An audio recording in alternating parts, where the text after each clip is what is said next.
I'm Dr. Misty Story here at Coeur d'Alene Healing Arts. So today's discussion, we're just going to talk about impacts of anxiety and stress and eating on the go, sometimes also with digestion and digestive function.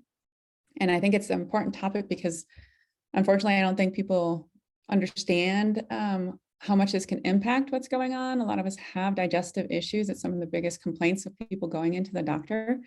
And if we start with this base underlying piece, we could be actually resolving some of our issues before we actually end up having to take medications or supplements for it. And so I think it's like a big missing piece to our healthcare. And so I just wanted to go over that a little bit. And to start, like digestive phases in general, typically has 3 phases. One is called the cephalic phase, which is more thought process, thinking about food, getting hungry for that. It also has to do with the chewing process, actually mixing saliva with our food, which actually is the first introduction of an enzyme to help break down our food. And then chewing, which is called mastication. We actually get to chew and break apart our food, which is also the physical aspect of breaking it down. In doing all of those functions, including the thought process, we actually end up having release of some signaling hormones that actually stimulate digestion throughout the rest of the the digestive tract. And some other signaling goes also through the vagus nerve, which runs from the base of the brain down the side of the neck and to the heart, lungs, and the rest of the abdominal cavity. So whenever you hear vagus nerve mentioned, that's where it is and where part of that impacts us as far as digestion. The next phase is actually called the gastric phase. And so after we chew, mix saliva in and swallow, we have a peristaltic movement, which actually kind of pushes that bolus of food down into the stomach, goes down the esophagus through the lower esophageal sphincter and into the stomach. And in the stomach, it churns and churns. And from there, it's actually starting to mix more enzyme, hydrochloric acids, and into the foods to help start breaking it down more and release some of the nutrients that are available in those foods. When any of those steps are missing, we're actually missing the opportunity to break things apart and actually absorb it later on down the road. And so that phase is also really important. It takes about 3 to 4 hours for that gastric phase to go through and actually eliminate down through the intestinal tract. So there is a pretty large amount of time that actually occurs once we actually swallow food, depending on how liquid it is. And the next phase after that is the intestinal phase. So that's obviously where it passes from the stomach, again, as boluses of food. So bolus means just a portion of that food that's already mixed, goes out of the stomach at a time into the small intestine. And in the small intestine, we start having more enzymes released, and it's usually on the brush border area of the intestinal lining. And then also from the pancreas and into liver and gallbladder, we get some release of ox bile going into the small intestine that helps break down fats. So as part of that system, it starts to get pushed through the small intestine for starting to finish off digestion, finish off breaking down sugars and proteins until that gets to a small enough level of those molecules that we actually can absorb it through into the bloodstream. And that's the point of our digestion, is actually getting it small enough to where we can actually absorb it and actually get those nutrients from our food. And from that region, after the small intestine, it passes to the colon, which is where more of the water and liquid reabsorption occurs. Anything excess left, we will try to reabsorb and be as effective as possible. We're really efficient beings, so any extra cholesterols and things like that also get absorbed. Any extra hormones that aren't like bound up, ready to go, are also absorbed. So there's a lot of different processes in the colon before we actually eliminate it out in our stool. So that's the general layout of how normal, healthy digestion would go. When we actually have stress that impacts us, it can actually, so stress can be in a variety of different ways. It can be mental, emotional stressors, it could be physical stressors, it could be trauma or injury, and also eating on the go. That's included with this piece because it impacts similarly. But if we are stressed in some form, especially anytime near digestion, it releases a hormone. Cortisol is that hormone. It impacts the adrenal glands and it releases that hormone. And that has a significant impact all throughout the digestive phases that we have found in studies where it interrupts digestion. Part of those is, one is called intestinal permeability. So normally our small intestine lining is supposed to have cells meeting next to each other with a protein that's called tight junction protein that connects them together.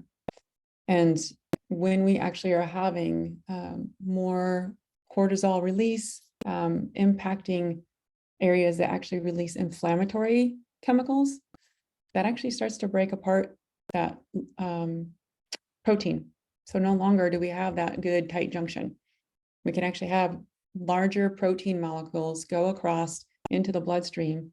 And from there, we can actually have more of an inflammatory response and an immune reaction from our bloodstream, because it's not normal for us to have those proteins go across at that size. Our immune system recognizes it as foreign then.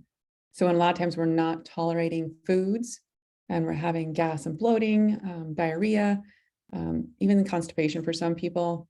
Those can be signs of actually having intestinal permeability or one of these other things that we're going to talk about. So it's not always that we're actually allergic to those foods or forever going to be intolerant to those foods. It's sometimes how we eat, what we're eating, and the ability to digest those things fully. And so if we can kind of heal that process, it's always helpful. Motility is one of the other pieces that's impacted by some of these hormones that are released, cortisol and other inflammatory hormones. It can actually cause our gut propulsion to move slower for some people. And for others, it can actually cause an increased transit time, meaning that we're actually going to have diarrhea. So we don't even get time to actually fully digest and absorb those nutrients. And we don't get time to reabsorb the water that is in those nutrients for our own benefit. We actually just flush it quickly out of our system. So some people will see that as diarrhea or malabsorption at times. One of the other pieces is visceral hypersensitivity. So I don't know if you guys have heard that term before. Visceral hypersensitivity, you might have heard if you've heard of IBS, which is irritable bowel syndrome. So sometimes when people have that, we consider that some type of hypersensitivity, because normal gas distension of the abdomen and food passing through digestion processes can really aggravate someone with this hypersensitivity. It's actually creating just a increased reactivity of our nervous system in the gut for those fibers. And so if we can actually alleviate some of that and get back to basics with how we eat, we can actually reduce that pain that some people are experiencing, and also reduce some of those symptoms anyway, too, because sometimes we do have extra gas compared to others. One of the other pathways as well is when we have disrupted stress response, like as if we are actually having an increased stress response versus what should be occurring for a typical situation, whether it's in our head or in a relation or at work. We can actually also have increased sleep disruption. When we have sleep disruption, that is like our time for rest, digest. It's our time for recovery and rebuilding, healing. It is our main time for actually doing the healing portion, and actually also banking our memories and emotions for the day. So when that's disrupted, our circadian rhythm actually has a big impact on hormonal regulation throughout the body. And we're starting to learn more and more about this at this time. And if we can actually get sleep back on board, we'll actually have less reactivity for one of our stress response. Because when we are actually lacking sleep, as any of us might already know and have experienced, when you're lacking sleep, you have less tolerance for stressors in your life and less ability to manage that and understand logically that it shouldn't be something we should be overreacting to or reacting to in that such a negative way. And that's a hard thing to do when you're missing sleep. So, but stress actually, it's a self-feeding cycle. High stress can cause sleep disruption. Sleep disruption adds to that, and it just kind of self-feeds. So when we can put support on board or have recognition of that first and put support on board, that can be really beneficial over time for digestion and for overall health. And so some of the things that we can do when we're actually trying to regulate these is managing sleep, making sure that we're having a consistent schedule for sleep time. Our body loves a schedule. So if we can actually keep it on a more consistent schedule, whether we're working or off for the weekend, if we can keep it close to the same sleep timing, our body will usually regulate a lot better with that. Using relaxation techniques, whether that's breathing, journaling, meditation, body movement and stretches, or body relaxation is really beneficial for that.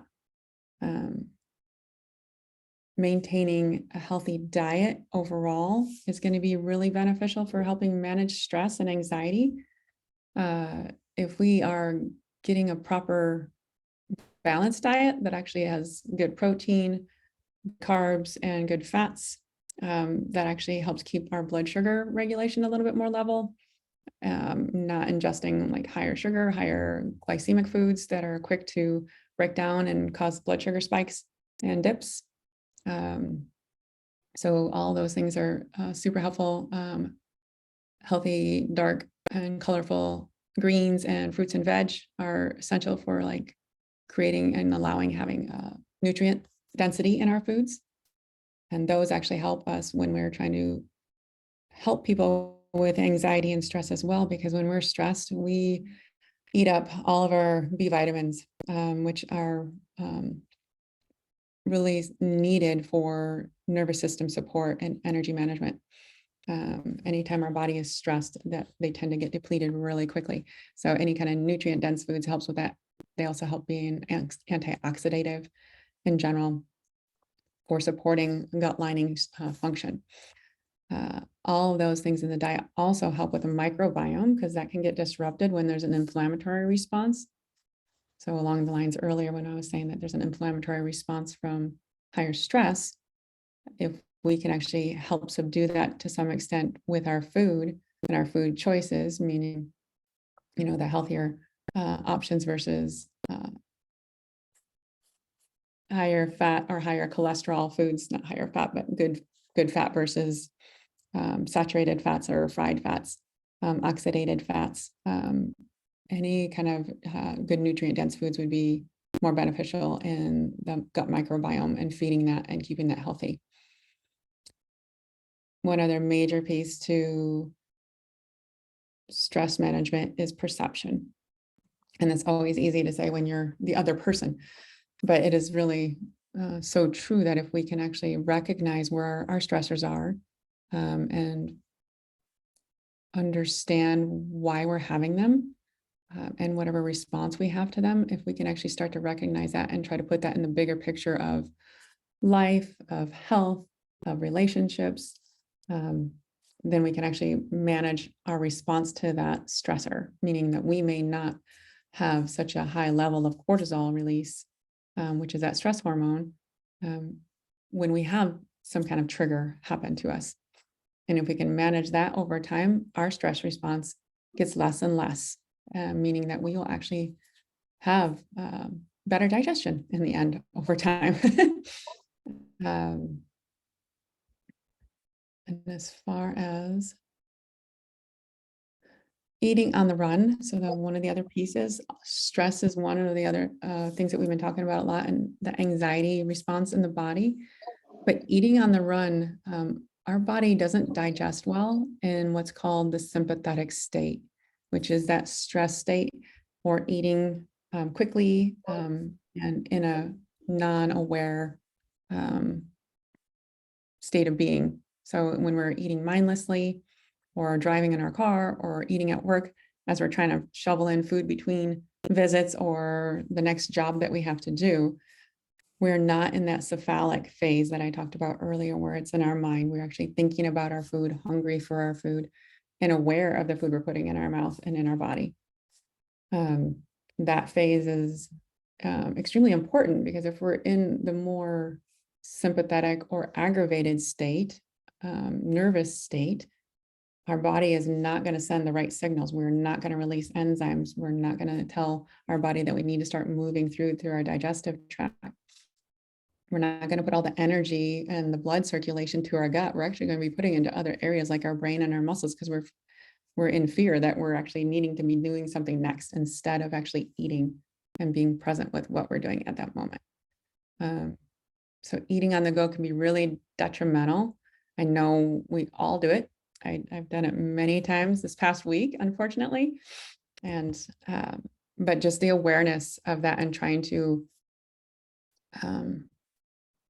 start to make changes that actually help to benefit us over time, to reduce that impact it has on our gut and our digestion, and in the end, our overall health. One of the other pieces that all of this impacts over time is if we are having inflammatory reactions, either because of the stressors first, and then not digesting foods well, or having created an inflammatory response in our gut that causes like that intestinal permeability to occur, we are actually having systemic inflammation at that point. So it doesn't just stay local to the GI tract. It's not just our gut that people just consider, well, that was just how it was for today, or my stools are just what they are for today. Over time, we start to have that same inflammatory response that goes through our circulation into the rest of our body. So inflammation in the gut also leads to inflammation in the cardiovascular system. It can actually, if we have intestinal permeability in the gut, we can have leaky brain. So similarly, we can actually have more inflammatory response that opens up that blood-brain barrier to some extent, and allows other proteins or toxins to cross over and interact, which causes more inflammation in the brain. So when we talk about feeling like we have brain fog or memory lapses, extreme irritability or hypersensitivity to lights and sounds, there's a lot of more impact than what we often think of when we're just grabbing our food and shoving it in our mouth in that 5-minute time span that we have for our snack or our meal. And then also when we're eating at dinner, trying to be able to sit down, being conscious, not in front of a TV, not in front of a screen, hopefully in a more relaxed state with people or others that you enjoy being around, because that in itself will help us be in the parasympathetic state, which is a more relaxed digestive state. So as far as that impact, we want to try to make sure that we're very conscious of and practicing good food hygiene and diet hygiene. And overall, those are the big pieces for like digestive impacts that occur from stress and anxiety. We can all say that when we have anxiety, and there's been studies that have been shown for having that anxiety response that impacts our gut, we will often have looser stools that occur, or urgent stools that occur. And this can happen really frequently for some people. And stress, on the other hand, can cause both that or chronic constipation for some people.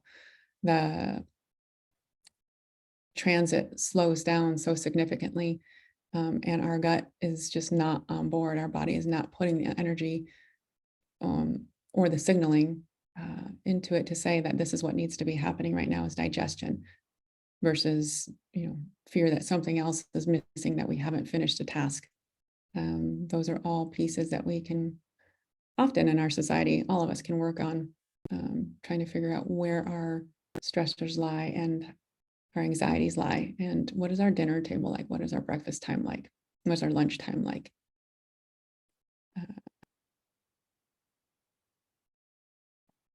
And I would say that's a pretty quick synopsis of it, but if I want to make sure that I have leave time for questions. I know this is a shorter one today, but I want to open it up. If you guys do have questions, please go ahead and ask a question in the chat or unmute yourself, or ask to be unmuted if needed, and go ahead and please ask me. Hi, Ariel.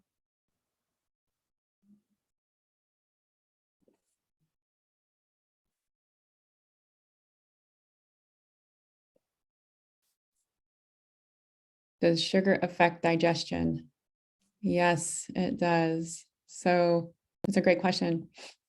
So sugar, depending on how we think about the whole pathway. So sugar is a quick absorber. So if we're talking about direct, like whole sugar, it definitely impacts. It can alter our blood sugar regulation for one, because it is quickly absorbed in our digestive tract. And so it can spike blood sugar in the bloodstream, which instantly at that time isn't always such a negative. It can cause a blood sugar dip also for some people, if that's all that is being fed through the system at that time. So say we decide to eat a donut for breakfast, which is sugar and high carbs, probably some saturated fats. That saturated fat might slow it down a little bit, but the rest of it's just a huge sugar dump. And if we don't have other food on board at that point, our blood sugar is usually going to crash. So over time, and as I try to give more information, yes, it for sure impacts, because it also ends up impacting what happens with blood sugar management down the road, and inflammation. It increases inflammation. And at the same time, when we're feeding our microbiome, all the organisms in our gut, if we're feeding it more sugar than fiber and nutrients and antioxidant kind of support going through, if we're feeding it more sugar than that, it is going to be feeding more candida or fungal species and other species that are like considered our bad actors, that like to overgrow and will do so readily. And they create a microbiome disturbance or dysregulation. So next question, how do foods with high lectins affect digestion? That's a great question. Lectins are part of a chemical that's actually in, or safety chemical kind of thing for some foods that are actually in, they're known to actually try to protect the plant, basically, is what the goal is for those. Honestly, I don't do a lot with lectins yet. I think it can be really inflammatory for some people. We have over time, I think, evolved to be able to digest and utilize those, as long as it's not in high amounts all the time, especially in that aspect. I think any food in a high amount over and over, instead of having a more diverse food, is going to be problematic for people. But as far as lectins, I do know that some people are super sensitive to it, which means they can also have an inflammatory response that goes down the same pathway. Once we have an inflammatory response, we open up intestinal permeability, meaning we're going to be reacting more to other foods, and even more so to lectins probably at that point. And that gets into the systemic circulation at that point, causing more of a reaction body-wide. And I apologize, I don't have more information about lectins, but I haven't gone down that path as much yet. So.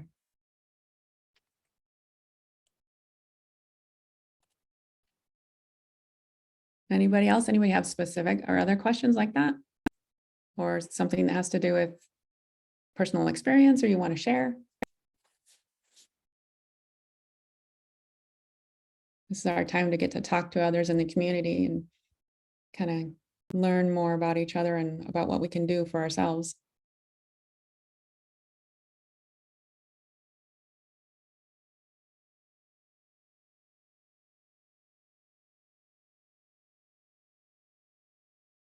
Okay.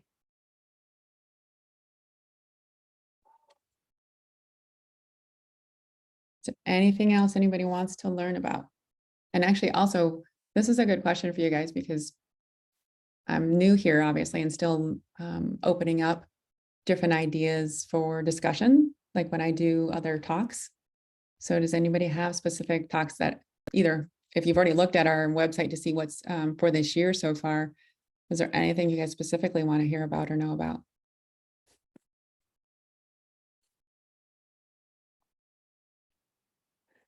So as far as that, I'll leave that in your heads and you guys please go ahead and let me know on that. I would really welcome that.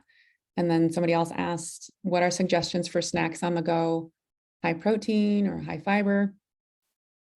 Yeah, for snacks on the go, depending on how fast you're going to eat it and if you're going to actually be able to digest well, I would say if you are not going to be able to have food for some length of time after, typically I would say a high protein, healthy fat and healthy fiber like combo would be great. So I often do apples and nut butters or even protein bars sometimes if they're actually a healthier protein bar.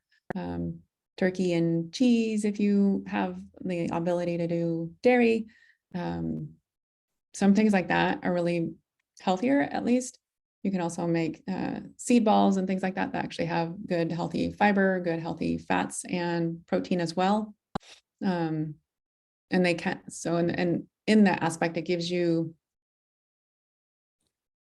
at least the ability to have a balanced bloodstream that where that breaks down, it's going to break down a little more slowly. It takes longer to digest those and break those down, which is why I always say when we're on the go, it's not an easy thing. But if I have somebody do a snack, I'd always rather it be a high protein, high fiber, and healthy fat combo if possible, to make sure that we're actually getting something that's going to sustain you for a longer period of time and not give you an instant up and a crash later, because we do not like having that pattern repeated over time, because eventually your body is going to be telling you to shunt that into fat cells and creating more of an insulin resistance picture. So that was a great question. I have people often also, if they have a hard time with waking in the middle of the night, I'll have people similarly do a similar snack before bed or within a few hours before bed. Don't always like people having meals up until like 4 hours prior, but a snack if needed so their blood sugar doesn't dip too hard at night can be helpful, and that kind of snack is better. Anything else you guys really want to know about?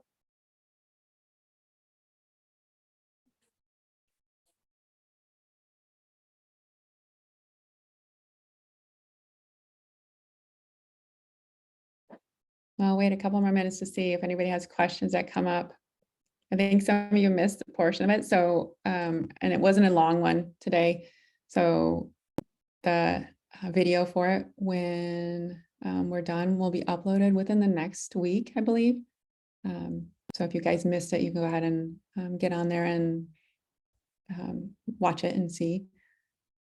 And like I said, I'm always welcome like feedback on things. So I would really love to hear from you guys.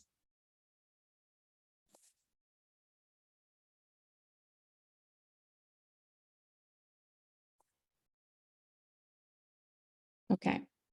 Well, if I don't have any other questions, I'll go ahead and close out for today. I wish you all a happy new year, and I hope you guys have a great day. Thank you. Thanks.